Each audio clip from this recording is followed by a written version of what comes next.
Welcome to Tina Talks podcast produced by the Human Rights Development Organization. In this channel, we are going to talk about the reality of human rights. Ating alamin ang iba't ibang karanasan na maaaring naaayon o hindi naaayon sa karapatan ng bawat individual.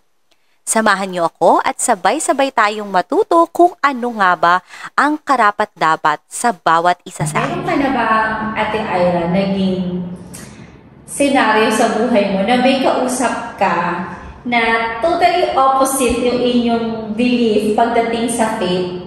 And paano mo siya hinandle? Well, first of all, no, alam mo naman kung yung tao ay open. Ako muna kasi, tinatansya ko muna yung tao. Pinoprofile mo na siya. Pinoprofile ko muna siya. Kung safe ba ako na mag-share sa person na ito? Or is he open for my opinion? Kasi, kung halimbawa, we are of different faith, and you are sharing your faith with me, dapat open ka rin for me to share my faith with you without quarreling with me. Diba? Yes. Na, makashare ko din na, yes, I will listen to you, but you also have to listen to me. Yes. Diba? So, if may nararamdaman, you have to try mo muna yung tao. Diba?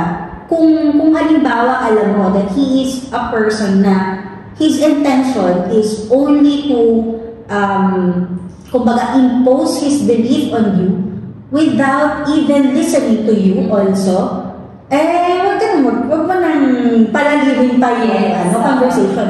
So, listen to him, and after he talks, sabihin mo na lang sa kanya na, you know what, I appreciate and thank you for expressing your beliefs in me. And I honor you na you have this such passionate faith towards what you believe. And thank you. I appreciate you so much. Sabihin mo, sabihin mo na lang that I think it is time for me to go because I have some another meeting to attend to. Diba? Pero kung halimbawa naman na they are very open and this person will Open-minded din siya. Open-minded din siya. You're free to accept her. That is going to be a good conversation. Malalaman mo talaga. Peaceful dialogue. Yeah, it is a peaceful dialogue. And because of that conversation, kung strong ka sa faith mo, malay mo, di ba? Di ba, malaman mo talaga kung ano yung truth. Yes. Because of the exchange of dialogue. Conversation. Baka lumabas yung truth. Yeah, baka lumabas yung truth. As long as that person is open. Yes. Sabi nila kasi, in a conversation, friend mo man yan, most especially sa friend mo, never talk about politics and religion. Pero sa sinabi mo kanina, ate, parang if there's an opportunity for you to express your faith also, for as long as you profile that person, and God will give you discernment na, ay, okay, itong tao na to na, you know, ma-open ko yung aking faith sa kanya. It will be a good conversation. And it can have parang magandang outcome pa. Ito pa, hindi lang din yung sa discerning of the person na kinakausap mo. Discerning of yourself. Also, why? Paano ka mag-react? Parang bigla ka magalit. Are you really that ready? Yes. Are you really that open? That's really a good Kasi baka ikaw din mismo, hindi ka prepared. And then, someone will throw questions at you na Offend ka. Diba? You also have to assess. Una muna pala. I-reverse ko ha. Una, assess yourself. Yes. Ikaw muna sa sarili mo. Can you handle the conversation? Can you handle that kind of conversation? Yes. Na someone is, throwing questions at you. Kasi baka ready ka lang mag-give ng information, pero hindi ka ready mag-receive. Yeah, baka hindi ka ready mag-receive. So, delikado tayo doon. Yes. And make sure then na alam mo yung Bible. Yes. You know the faith that you have. Dapat meet ito. Both sides. Be sure you know where you stand. Be sure you know the truth before you allow that kind of interaction and conversation. Kailangan alam na alam mo muna. You're strong enough before you allow someone to ask questions sa'yo and interact. Parang simple lang yan. Sa school, come prepared. Yes. Kahit na, for example, sa church natin, iisa yung pinaniniwalaan natin God. Pero di ba, meron nga there are a lot of instances na we read one verse, pero iba-iba yung revelation sa atin, iba-iba yung interpretation natin. And that means also na meron pa rin talaga mga disagreements, meron pa rin talaga, kasi nga sabi mo kanina ate, we are created uniquely. Iba-iba yung interpretation natin, iba-iba yung pananaw natin, iba-iba yung opinion natin. So, paano hinahandle ng church? Having same faith, pero may iba-iba pa din na lumalabas ng may mga disagreements pa rin. Of course, no? Because, iba yung interpretation niya. Dapat hindi mo muna siya sabihin mali ka, kasi our tendency is, alam mo, mali ka. Defensive.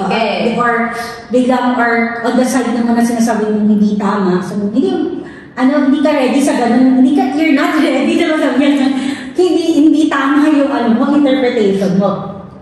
So, in that case, kung halimbawa magkaiba kayo ng opinion towards this certain verse or belief, lalo na yung mga young people, napaka-on fire ng mga yan you have to, mag-research kayo. Ano ba talaga yung tamang interpretation nito? In that way, imbis na mag-away kayo, di ba, na kung sino yung tama, di ba? Pareho kayong mali. Kaya, pareho kayong mali, di ba? I-research nyo together.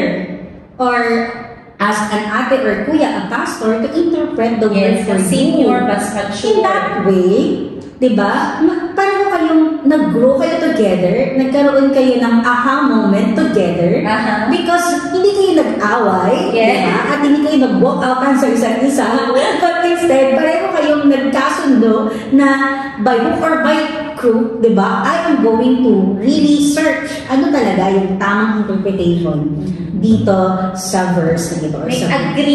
May agreement kayong dalawa. In that way, hindi kayo mag-aaway. Natuto pa kayo, magkasama pa kayo. Diba? So with that, what is your advice to young people kung paano nila ibabalance yung kanilang mga personal faith and also respecting others' faith or belief?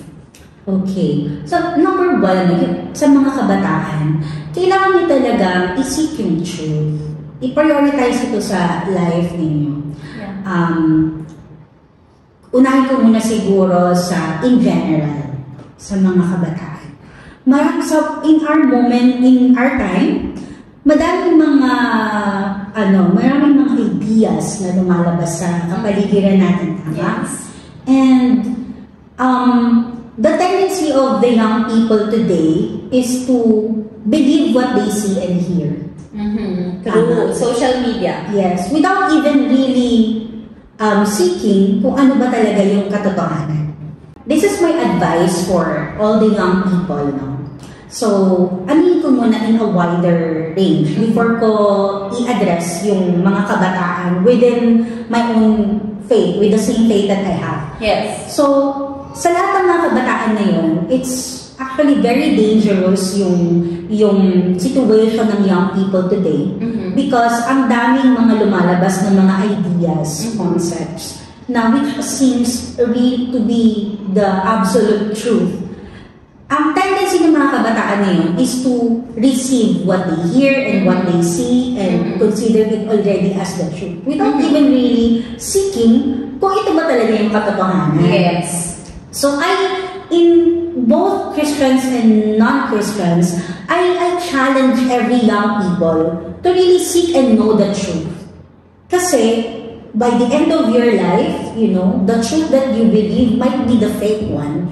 True. And you're living your life until you die, living in a lie. I think that is the most painful thing that a young people could ever experience, to live a lie for the rest of their lives. So whatever you believe now, you must see whether that is the absolute truth. Yes. Because it is very painful to end your life living in a lie. Yeah. Yes. And sa mga kabataan naman na, embracing the same faith that Yes. you have to gauge yourself. Dapat may self-awareness ka. Ako ba, if I go back to this kind of people, madadala ba ako sa kanila o ako ang madadala nila? Correct. Diba?